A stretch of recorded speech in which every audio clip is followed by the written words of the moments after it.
My name is Kinoshita Ririko, and this is my love story. Before everything fell apart, I lived a quiet, almost peaceful life.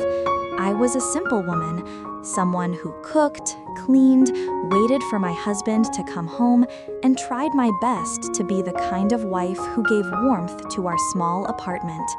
My husband, Yamada, worked at a large photography company. His salary was good, his career was stable, and he was known as someone skilled, dedicated, and ambitious. Photography wasn't just his job, it was his lifelong passion. Sometimes on weekends, he would ask me to pose in the living room or balcony, capturing small, candid moments of me smiling, reading, or watering the plants. I always felt special when he looked at me through his camera. Back then, I felt loved. I truly believed our life would continue like that, simple, steady, predictable. But then came the day that changed everything. Yamada was assigned to assist on a major project for an adult-themed magazine. It was a high-profile shoot featuring a legendary photographer whose name alone demanded perfection. Yamada's job was to secure and manage the models. 2 models had already signed the contract, 1 male, 1 female. Everything was supposed to go smoothly. But on the day of the shoot, only the male model arrived. The female model did not answer any calls, no texts, no updates. She simply vanished. The shooting schedule was delayed, the studio crew grew restless, and the tension in the room grew heavier with every passing minute. The photographer began pacing, the producer shouted orders, and Yamada, my husband, looked like a man drowning. His boss glared at him, furious and humiliated. This was a major project, millions of yen invested, and it was on the brink of collapse because of 1 missing model. Yamada apologized repeatedly, but apologies meant nothing in that moment. And then, something happened. While rummaging through Yamada's bag, hoping to find backup contacts, his boss noticed a photograph, one Yamada had taken of me. A simple portrait, natural light, no makeup, just me. His boss paused, stared at the photo, and then turned slowly toward Yamada. "Call your wife," he said.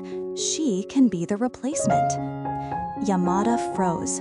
"No, absolutely not." But the boss pressed harder and harder. He threatened Yamada's position.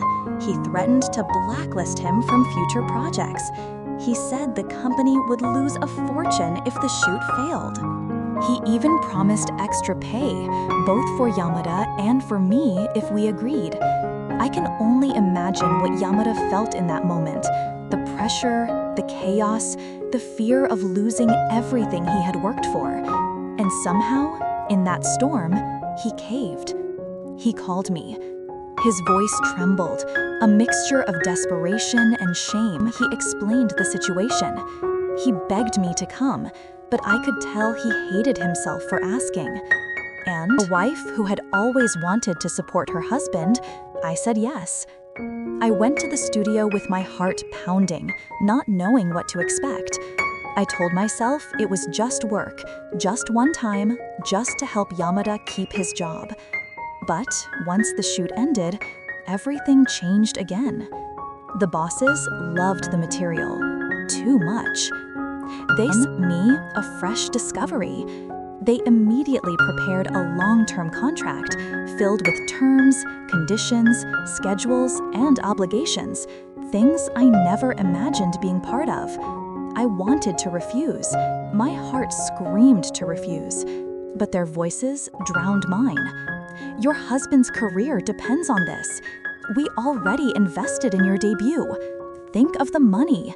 This is a big opportunity. You've already started. There's no turning back." And just like that, I was pulled into a world I never asked for. At first, I tried to keep my distance, emotionally, mentally, But the industry was suffocating, overwhelming, and manipulative. People spoke sweetly, praised every little move I made, built me up, made me feel needed, and then demanded more, especially the male model from the first project. He was charming, calm, far too attentive for someone who barely knew me. He asked about my day, remembered my favorite foods, and worried about my health. It was the kind of attention I had not felt from Yamada in a long time, not since he began drowning in deadlines. Meanwhile, the boss also began showing interest. Dangerous interest. Flattery, special treatment, promises whispered between schedules, a hand on my shoulder that lingered too long, compliments I never asked for. I tried to ignore it all, but the pressure only grew. And somewhere along the way, something inside me broke. I felt myself drifting, emotionally untethered. My days became a blur of contracts, rehearsals, rehearsed smiles, strict schedules, and unwanted attention. I barely sallallahu alaihi wasallam anymore. And when we were together, he barely looked me in the eyes, maybe out of guilt, maybe out of shame, maybe out of fear. The warmth we once had faded, the laughter gone, the love thinning like steam the cold air. And then came the moment I realized the truth.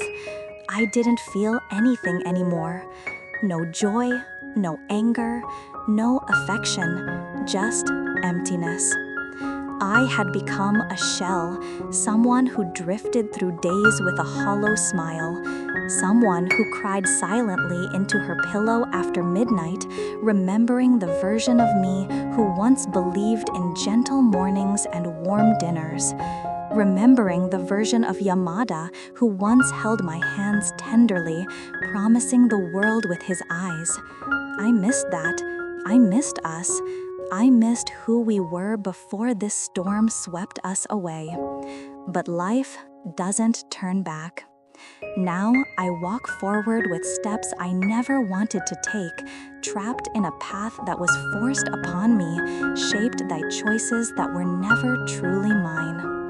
And every night, before my eyes finally close, I whisper to myself, if only we had made a different choice that day, if only he had said no, maybe our love wouldn't have been lost. My name is Kinoshita Ririko, and this is my love story. Thank you for listening. If you want more emotional stories like this, don't forget to like, comment, and subscribe. See you in the next video.